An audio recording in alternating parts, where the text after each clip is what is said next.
چونکہ شہادت کے دن گزرے ہیں 25 شوال اور 15 شوال، یہ دونوں تاریخیں کتابوں کے اندر موجود ہے کہ امام کی شہادت کی تاریخیں، مناسب یہ ہے کہ امام کی شہادت کو بھی کسی حد تک آپ کی خدمت بیان کروں۔ صحیح ہے کہ امام نے جو زندگی گزاری وہ باقی اماموں کی بنسبت آزاد فضا کے اندر اپنی روایتیں، اپنی احادیث بیان کرنے کا زیادہ موقع ملا، لیکن اس کے باوجود کئی مرتبہ منصور دمانقی نے اپنے گھر کے اندر بلایا، اپنے دربار میں بلایا، کئی مرتبہ تلوار نکالی، امام کے اوپر چلانے کی کوشش کی، اور کچھ واقعات کا تذکرہ میں گزشتہ گفتگو کے اندر بھی کر چکا ہوں۔ حتیٰ ایک مرتبہ وقت یہ آیا کہ امام کے گھر پر آگ لگا دی، امام کے گھر کو رات میں جلا دیا گیا۔ امام دوڑتے ہوئے گھر سے باہر نکلے، اپنے اہل و عیال کو گھر سے باہر نکالا۔ اگلا دن جب آیا تو راوی کہتا ہے کہ میں امام کی خدمت میں پہنچا، امام گریہ فرما رہے تھے۔ میں نے کہا کہ مولا صحیح ہے، آپ کے اوپر بہت ستم ہوا، رات آپ کے گھر کو جلا دیا گیا، آپ کو بے دردی کے ساتھ باہر نکالا گیا، آپ اس طریقے سے اپنے اہل و عیال کے ساتھ باہر نکلے۔ امام نے ارشاد فرمایا ہمارا گریہ اس وجہ سے نہیں ہے، بلکہ ہمارے گھر کے جلنے سے مجھے خیموں کا جلنا یاد آ گیا۔ میں تو جب گھر سے نکلا تھا تو میرے گھر کی عورتیں پورے حجاب کے ساتھ گھر سے باہر نکلی، میرے بچے جب گھر سے باہر نکلے تو انہیں خوف نہیں تھا کہ کوئی کھڑا ہے جو انہیں تماچے لگائے گا۔ میں جب گھر سے باہر نکلا تو میں نے گھر سے باہر نکل کے اپنے بابا کے کٹے سر کو تو نہیں دیکھا، مگر لا یومک یومک یا ابا عبداللہ،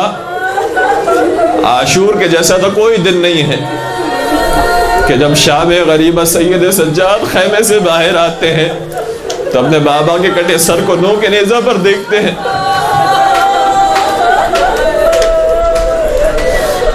فاطمہ اور علی کی بیٹی ہے جب خیمے سے باہر آتی ہے، جن کی ماں کا جنازہ بھی رات کی تاریکی میں اٹھا تھا، ان کے پردے کا اتنا خیال رکھا گیا، انہیں ظالموں کے بلوے میں بے مخنہ و چادر کر دیا گیا، اور جب حسین کی بیٹیاں باہر نکلی تو وہ باپ کہ جس کے سر کو نو کے نیزہ پر بلند کیا ہے اور کٹے سر کا لاشا زمین کربلا پر موجود ہے، یہ بچی باہر نکلتی ہے اپنے بابا کے سینے سے لپٹنے کے لیے، مگر ظالم آگے بڑھتے تھے، سکینہ کو تماچے لگاتے۔ میں وہ کیسے منظر فراموش کروں، وہ منظر فراموش نہیں کر سکتا۔ کئی مرتبہ سید آقا امام صادق علیہ السلام نے کئی مرتبہ اپنے شعراء کو یہ کہا کہ سرکار سید الشہداء کی مرثیہ خوانی کرو، مرثیہ خوانی ہوئی، امام نے بہت گریہ کیا۔ کئی ایسی مجالس ہوتی جس میں امام شرکت فرمایا کرتے تھے۔ جب ایک مرتبہ مرثیہ خوانی کے وقت امام گریہ کر رہے تھے، ایک کنیز نے اپنا چھوٹا سا بچہ امام کی گود میں دیا، جیسے ہی گود میں بچہ آیا امام نے داڑھے مار کر رونا شروع کیا، گریہ بہت بڑھ گیا، گویا امام بتانا چاہ رہے تھے اس بچے سے کوئی کم تو نہ تھا، حسین کا بچہ علی اصغر، اس بچے سے کم پیارا تو نہ تھا علی اصغر، اسے کیوں 3 دن کا بھوکا پیاسا اس طریقے سے نہر کیا گیا۔ ان آوازوں پر خدا رحمت نازل کرے، ان آوازوں کو بلند کرے۔ چھٹے امام ایک مرتبہ ایک مجلس کے اندر شریک ہوئے، اگلا دن آیا، امام نے سوال کیا مجلس رکھوانے والے سے، تجھے معلوم ہے کہ کل میں بھی آیا تھا تیری مجلس میں؟ کہا کہ مولا اگر آپ تشریف لائے تھے تو ہمیں بتاتے، ہم آپ کو صدر محفل میں بٹھاتے، آگے آ کر بٹھاتے، ممبر کے قریب بٹھاتے، آپ کو ممبر دیتے، آپ ذکر کرتے۔ امام نے عجیب جملہ ارشاد فرمایا اس مجلس کے اندر جب میں آنا چاہتا تھا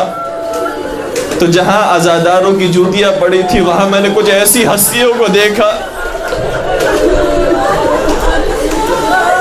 جس کے بعد میں نے جرت نہ کی کہ مجلس کے اندر آؤں، میں وہیں پر ہی بیٹھ گیا۔ چھٹے سرکار نے کس طریقے سے غم حسین کو یاد رکھا ہے، مولا حسین کے غم کو اس طریقے سے منایا ہے۔ میں بس اتنا سی بات کروں گا اور پھر بس ختم مجلس کروں۔ مولا آپ کے گھر کو بھی جلایا گیا، مولا حسین کے خیموں کو بھی جلایا گیا،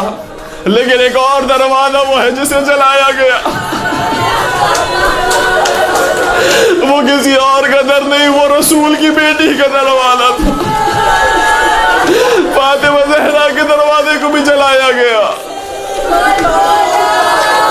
مگر اتنا فرق تھا، جب آپ کے گھر کے دروازے کو جلایا گیا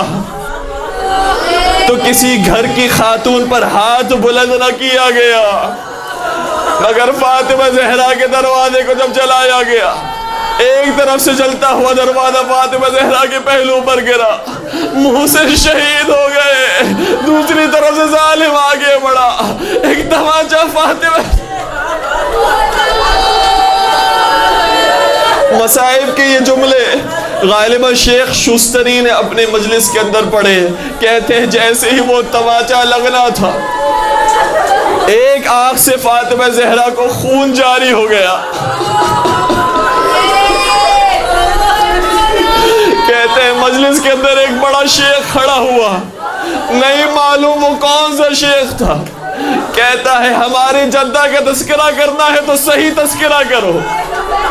صرف ایک آنکھ سے بنت رسول کی خون جاری نہ ہوا، دونوں آنکھوں سے خون جاری ہوا، ایک طرف تماچا لگا تو خون جاری ہوا، اور دوسری طرف جب یہ سر میخ سے ٹکرایا، وہ میخ فاطمہ زہرا کو پیوست ہوئی۔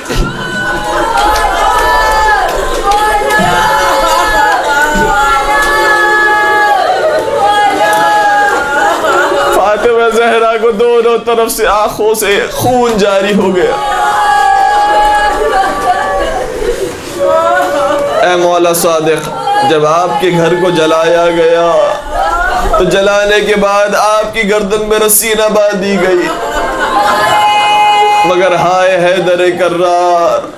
ہائے فاتح خیبر و خندق، بنت رسول کے جب گھر کو جلایا گیا تو حیدر کرار کی گردن میں رسی بھی باندھی۔ پالنے والے اس قلیل سی عبادت کو اپنی بارگاہ میں قبول فرما، ان آنسو کو رمال سیدہ میں جگہ عنایت فرما، ہمارے تمام گناہ کبیرہ صغیرہ کی مغفرت فرما، ہمارے مرحومین کی مغفرت فرما، سیرت محمد و آل محمد پر چلنے کی توفیق عطا فرما، تمام شیعان حیدر کرار کی جان مال عزت و آبرو کی حفاظت فرما، جو رزق کی پریشانی مبتلا ان کے رزق کی حلال عطا فرما، جو کسی بھی مرض کے اندر مبتلا ہے، چاہے جسمانی مرض ہو چاہے روحانی مرض ہو، پروردگار ان تمام امراض سے نجات عطا فرما، پالنے والے ہم سب کو 4 معصومین کی زیارت نصیب فرما، حج و عمرے کی سعادت ہم سب کو نصیب فرما، تمام مظالم سے انتقام کے لیے اپنی آخری حجت اور ہادی امام حسر و زمان کے ظہور میں تعجیل فرما، ہمیں ان کے اعوان و انصار عاشقین و محبین میں شمار فرما۔